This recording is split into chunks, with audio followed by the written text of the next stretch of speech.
IMF এর সাথে তো আমাদের একটা প্রোগ্রাম চলছে অলরেডি, এবং এই প্রোগ্রাম তো বেশ কয়েক বছর ধরে চলছে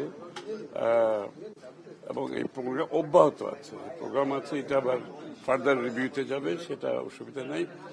ইন দি মিন টাইম আমরা বাংলাদেশের অর্থনীতিতে যে ব্যাংকিং সেক্টরে তো আমাদের যে মানে বাংলাদেশ আমরা দায়িত্ব নেওয়ার আগ পর্যন্ত যেটা আমরা পেয়েছি অর্থনৈতিকভাবে, যে একটা খুবই খারাপ অবস্থায় অর্থনীতির যে অবস্থায় সেখান থেকে জন্য যেগুলো আছে, যে বাংলাদেশ জাতীয়তাবাদী দলের ম্যানিফেস্টোতে যে কথাগুলো বলা আছে এই সংকট থেকে উত্তরণের ব্যাপারে, যে সেগুলো আমরা আলাপ করেছি, যে বিশেষ করে এরকম একটা অবস্থা থেকে উত্তরণ করতে গেলে আমাদের যে অনেকগুলো রিফর্ম দরকার, অনেক ডিরেগুলেশন দরকার।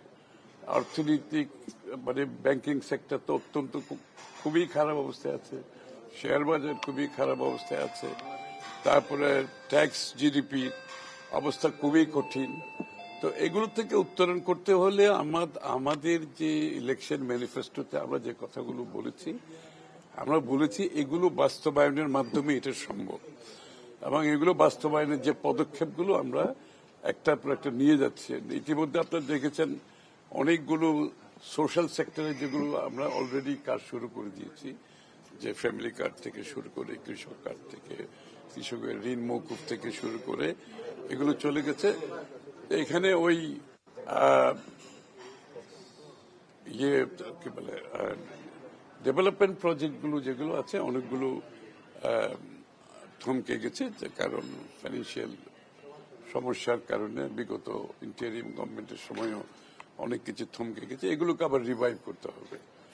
তো এগুলো রিভাইভ করতে গেলে যে আমাদের আর্থিকভাবে আমাদেরকে যে সংস্কারের মাধ্যমে অর্থনীতিকে একটা জায়গায় নিয়ে যেতে হবে, এবং অর্থনীতিকে সেই জায়গায় নিয়ে যেতে হলে যে পদক্ষেপগুলো, সেই পদক্ষেপগুলো আমরা ইতিমধ্যে কিছু নিয়েছি, বাকিগুলো খুব সহসা নিতে যাচ্ছি। যেটা আমি বহুদিন ধরে আমরা বলে আসছি, যে deregulation, reforms, is of doing business, ব্যবসাকে সহজতর করে দেওয়া, কস্ট অফ ডুইং বিজনেস কমিয়ে আনা।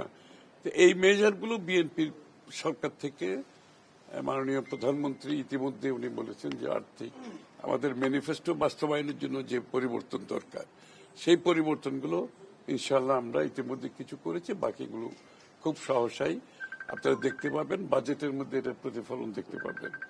এই আর কি।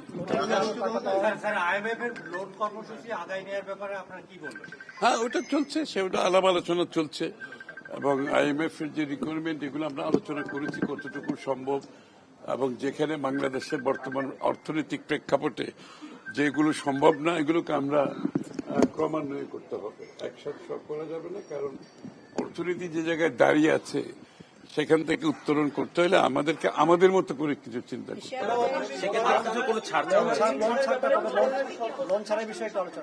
ওটা তো জুলাইতে আলাপ হবে, এটা তো নেক্সট যখন রিভিউ যেটা জুলাইতে হবে তখন। না, ওটা জুলাইতে রিভিউ হবে, ওটা জুলাইতে গিয়ে রিভিউ হবে। এর মধ্যে আমরা বাজেটের প্রস্তুতি চলছে।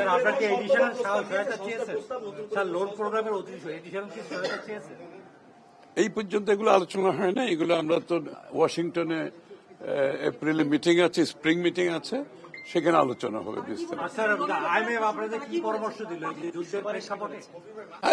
যুদ্ধের প্রেক্ষাপট আছে, তারপরে ব্যাংকিং সেক্টরে চ্যালেঞ্জ আছে, ক্যাপিটাল মার্কেটের চ্যালেঞ্জ আছে, জিডিপি, ট্যাক্স জিডিপি তো আমরা সবচেয়ে একেবারে নিম্ন পর্যায়ে, এটাতে ইমপ্রুভমেন্টের ব্যাপারে আমরা কি করতে পারি। হ্যাঁ, ওগুলো তো আগের বিগত সরকারগুলোর বিষয়ে আলোচনা হয় না, আমরা তো মাত্র শুরু করলাম আমাদের কাজ, আমরা আমাদের কাজগুলো নিয়ে আমরা জ্বালানি আমদানিতে যে অতিরিক্ত অর্থ হবে সেটির যোগান কিভাবে দেবেন আপনাদের পরিকল্পনা? সেগুলো আলোচনায় হয়েছে, আলোচনার মধ্যে আমরা স্প্রিং মিটিং এ ওয়াশিংটনে যাচ্ছি, সেখানে বিস্তারিত আলোচনা সিদ্ধান্ত হবে।